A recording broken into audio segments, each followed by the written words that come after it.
ശരി, കെ.ആർ. സാജു കൂടി തിരുവനന്തപുരത്തും. സാജു, ഇപ്പോൾ ദേശീയ തലത്തിൽ ഈ വോട്ട് ചോരി ഡിസ്കസ് ചെയ്യപ്പെടാനുള്ള പ്രധാനപ്പെട്ട കാരണങ്ങളൊന്ന് പ്രതിപക്ഷ നേതാവ് നടത്തിയിട്ടുള്ള വാർത്താ സമ്മേളനവും അത് അദ്ദേഹം നടത്തിയിട്ടുള്ള പ്രസന്റേഷനുമാണ്.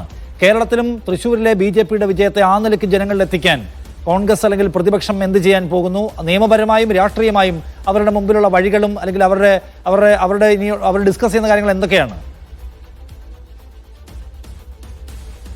വ്യാപകമായ പ്രചാരണ പ്രവർത്തനങ്ങൾ നടത്താനാണ് കോൺഗ്രസ് അടക്കമുള്ള പാർട്ടികൾ തീരുമാനിച്ചിരിക്കുന്നത്. DCCകളുടെ മറ്റും നേതൃത്വത്തിൽ മാർച്ചുകളും പ്രതിഷേധ പരിപാടികളും ഒക്കെ ആസൂത്രണം ചെയ്യാൻ ഇപ്പോൾ കോൺഗ്രസ് നേതൃത്വം തീരുമാനമെടുത്തിട്ടുണ്ട്. വരും ദിവസം അത് സംബന്ധിച്ച ചില പ്രക്ഷോഭങ്ങളിലേക്ക് കൂടി കോൺഗ്രസ് നേതൃത്വം കടക്കും എന്നുള്ളതാണ് വസ്തുത. അതിൽ ഏറ്റവും പ്രധാനപ്പെട്ടത് തെരഞ്ഞെടുപ്പ് കമ്മീഷന്റെ നിലപാട് എന്താണ് എന്നുള്ളതാണ്.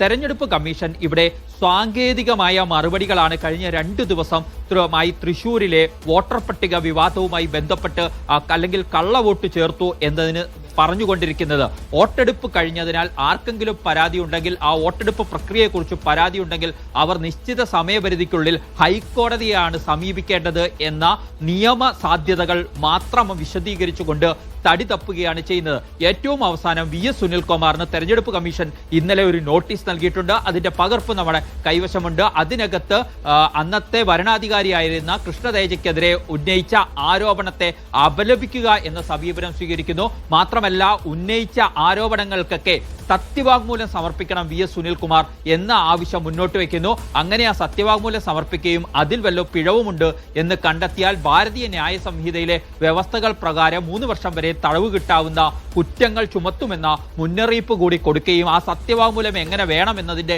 പകർപ്പ് കൂടി VS സുനിൽകുമാറിന് അയക്കുകയുമാണ് തെരഞ്ഞെടുപ്പ് കമ്മീഷൻ ചെയ്തിരിക്കുന്നത്. ഈ കഴിഞ്ഞ ദിവസം ഇതുമായി ബന്ധപ്പെട്ട ആരോപണം ഉണ്ടായപ്പോൾ മുഖ്യ തെരഞ്ഞെടുപ്പ് ഓഫീസറായ രത്തൻ കേൽക്കർ ഒരു വാർത്താക്കുറിപ്പ് ഇറക്കിയിരുന്നു. അതിനകത്ത് വിശദീകരിക്കുന്ന ഒരു പ്രധാനപ്പെട്ട കാര്യം 2024 ലോക്സഭാ തെരഞ്ഞെടുപ്പിന് മുന്നോടിയായി നടന്ന 2024 പ്രത്യേക സംക്ഷിപ്ത വോട്ടർ പട്ടിക പുതുക്കലിന്റെ ഭാഗമായി 27/10/2023 കരട് വോട്ടർ പട്ടിക പ്രസിദ്ധീകരിച്ചു.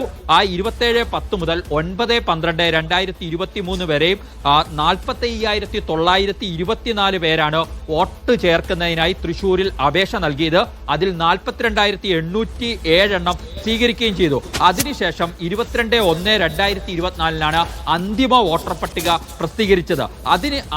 അതിനുശേഷം 10/12/2023 മുതൽ 25/3/2024 വരെയുള്ള കണക്കുകൾ നോക്കിക്കഴിഞ്ഞാൽ 73,731 എണ്ണം ഫോറം 6 ലഭിക്കുകയും, അതായത് ഫോറം 6 എന്ന് പറഞ്ഞാൽ വോട്ട് ചേർക്കുന്നതിനുള്ള അപേക്ഷയാണ്. അതായത് തൃശ്ശൂർ മണ്ഡലത്തിലേക്ക് ഈ കാലയളവിൽ 10/12/2023 മുതൽ 25/3/2024 വരെ 73,731 വോട്ടുകൾ ചേർക്കാനുള്ള അപേക്ഷകളാണ് സമർപ്പിക്കപ്പെട്ടത്. അതിൽ 67,670 എണ്ണം അംഗീകരിക്കുകയും 6,061 എണ്ണം നിരസിക്കുകയുമാണ് ചെയ്തിട്ടുള്ളത് എന്നാണ് ഈ വോട്ട് ചേർക്കലുമായി ബന്ധപ്പെട്ട് കമ്മീഷൻ വിശദീകരിക്കുന്നത്. കമ്മീഷൻ പറയുന്ന ഒരു കാര്യം, അതിനുശേഷം ഒരു തരത്തിലുള്ള പരാതികളും ആ വോട്ടർ പട്ടികയെക്കുറിച്ച് രേഖാമൂലം ലഭിച്ചിരുന്നില്ല എന്ന കാര്യങ്ങൾ ചൂണ്ടിക്കാണിച്ചുകൊണ്ടാണ് തിരഞ്ഞെടുപ്പ് കമ്മീഷനുള്ള നിലവിലുള്ള ഉത്തരവുകൾക്കും രജിസ്ട്രേഷൻ ഓഫ് ഇലക്ടേഴ്സ് റൂൾ 1960 വിധേയമായി തിരഞ്ഞെടുപ്പ് കമ്മീഷൻ നിശ്ചയിച്ച സമയപരിധി പാലിച്ചുകൊണ്ട് 2024 ലോക്സഭാ പൊതു തെരഞ്ഞെടുപ്പിന് മുന്നോടിയായി ഈ വോട്ടർ പട്ടികയിൽ വോട്ട് ചേർക്കൽ പൂർണ്ണമായും നടന്നിട്ടുള്ളത് എന്ന വാദം ഉന്നയിക്കുകയാണ് ചെയ്യുന്നത്.